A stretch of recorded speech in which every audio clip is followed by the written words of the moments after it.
Hey guys, this is PokeDad again, and I'm coming to you with another deck analysis. This time I'm doing something I would say a little closer to my heart, but it's really more a little closer to my son's heart. Um, we just got into competitive play this year, and my son did very well with Night March. It's a budget deck, so it's quite inexpensive to build, and yet it still packs a wallop, and it's seeing some play in competitive circles. However, because of Roaring Skies, there's been a lot of people saying that Night March is going to be moving down to more like a Tier 2 or Tier 3 deck, so it's not going to be as competitive. And so I'm here to kind of just get the creative juices flowing within you. I've got some ideas that I think will help keep Night March pretty competitive, and probably even going to go to a league challenge with a deck similar to this for my son, just because he likes Night March.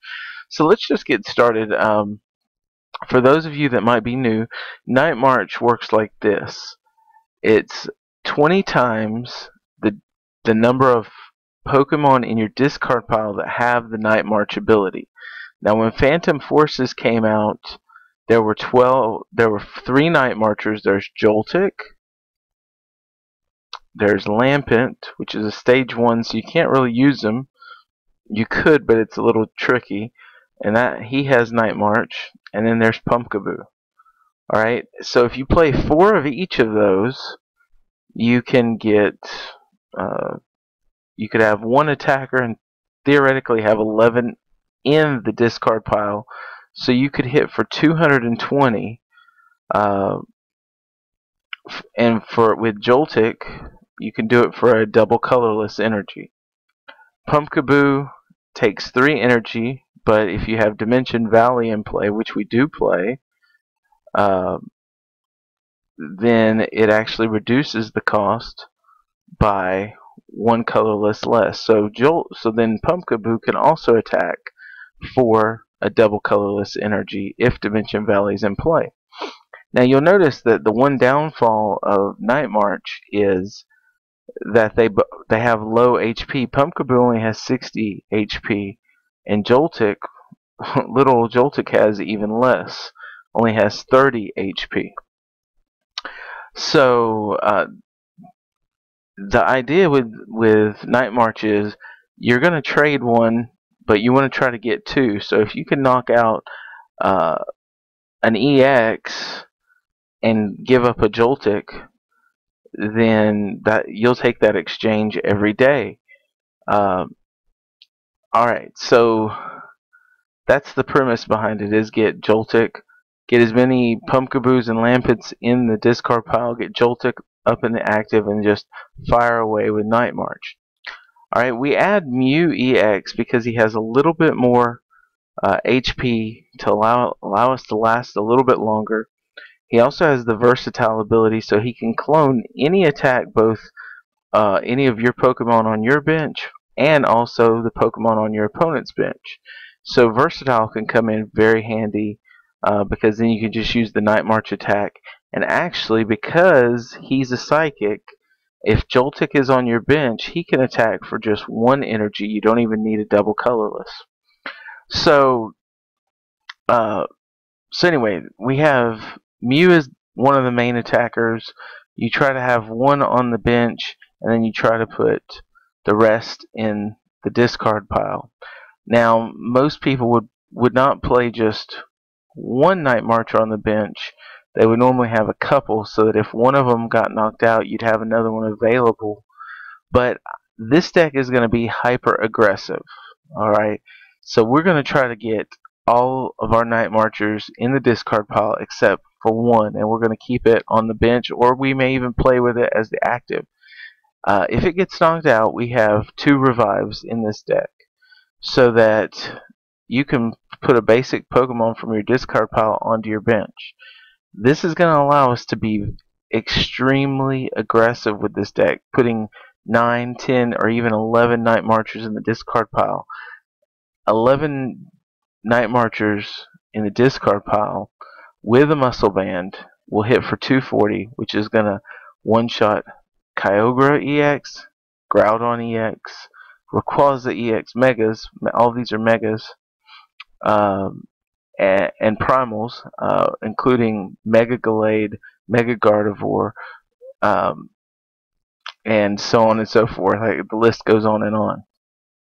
So we're going to play ultra aggressive, and there's a couple reasons. We've got the revive, but then we also have a couple techie cards in here.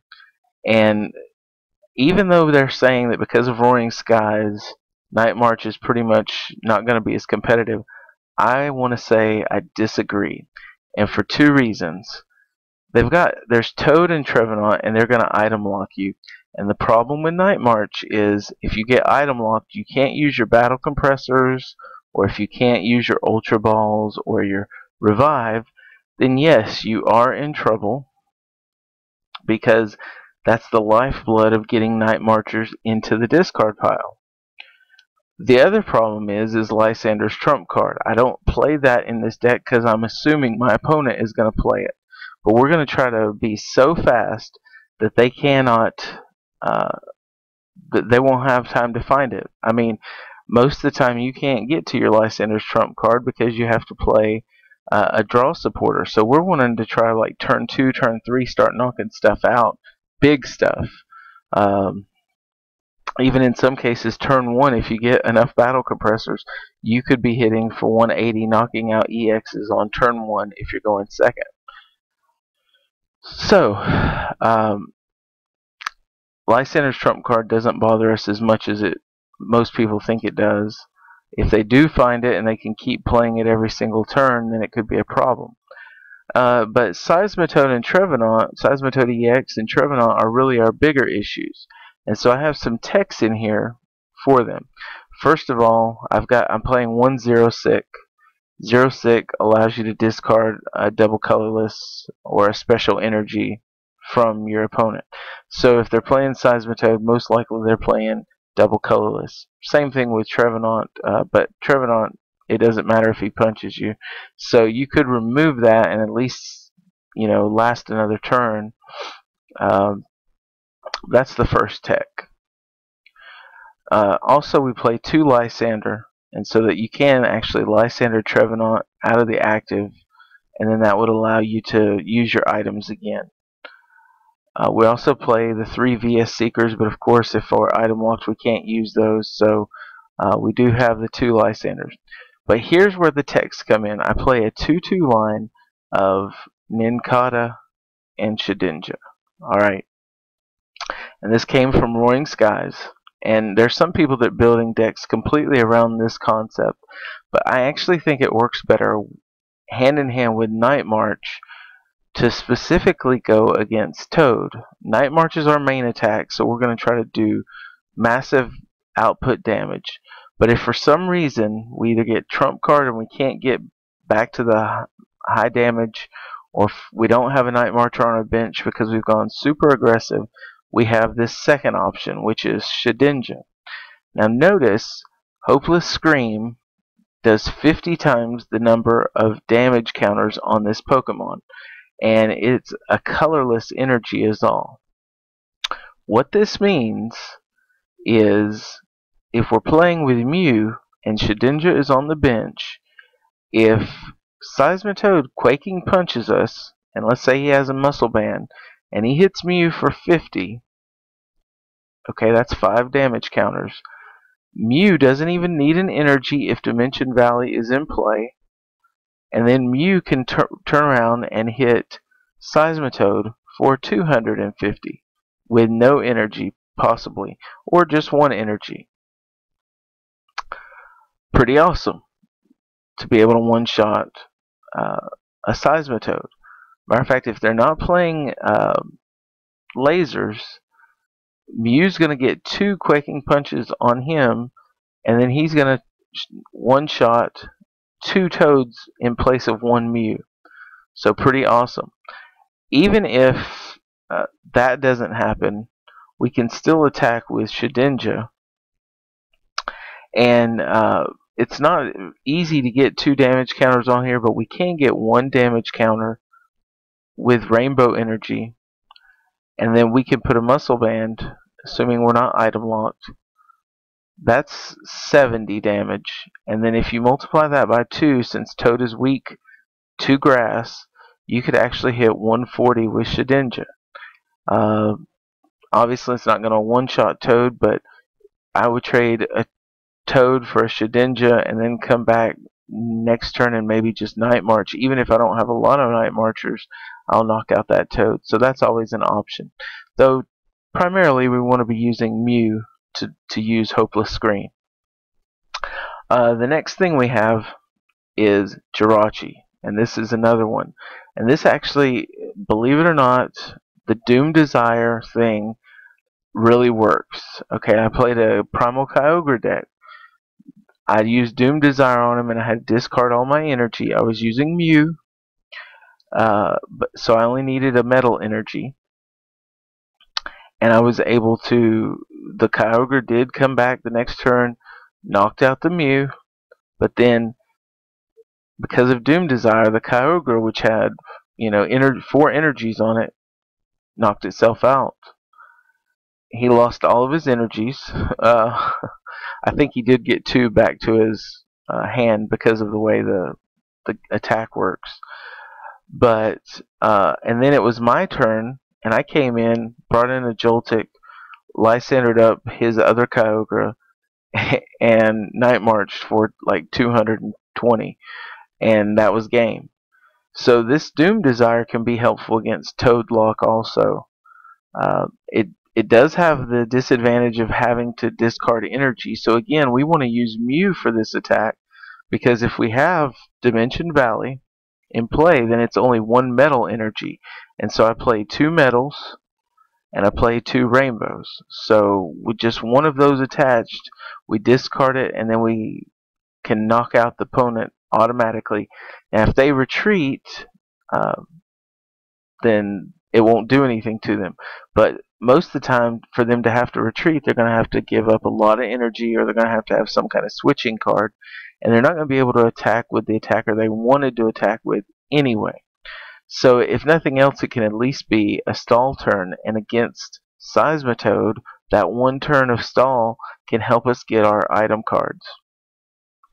Alright, so let me quickly go through the item cards, because Night March is you'll understand it pretty easy. Battle Compressor, that gets our Night Marchers in play. I play 1 Escape Rope and 1 Switch to get us to the bench. The Revive I already talked about. You use that to bring a Night Marcher back from the discard pile onto your bench. So it allows you to play very ultra aggressive with this deck. Trainer's Mail just helps you find what you need. It's just invaluable. Ultra Ball helps you get Shedinja out, Jirachi out, and your Mews out, and also allows you to discard your Night Marchers at the same time that are in your hand. So it's just invaluable. 2 VS Seekers so we can get our supporter line back. 1 Colress so we can draw a lot of cards. 2 Lysanders, 2 Ins, 4 Professor Sycamores. You just got to have Sycamore draw 7. And also he helps you discard Night Marchers too. The Zero Sick I already mentioned is a tech to knock out double colorless of the opponent. 3 Dimension Valleys just because it's so important to be able to, for our Mew to use 1 less energy. 2 Muscle Bands just to increase the damage output. 4 double colorless, attach it to a Joltik or a Pumpkaboo with a Dimension Valley. Or you can even attach it to Mew without needing the Dimension Valley, and you're attacking with Night March or Hopeless Scream. You need either Rainbow Energy and a Dimension Valley to use Joltik's attack with Mew, or Jirachi's attack. And then finally we play 2 Metal Energy. Now the Metal Energy is for Jirachi's attack.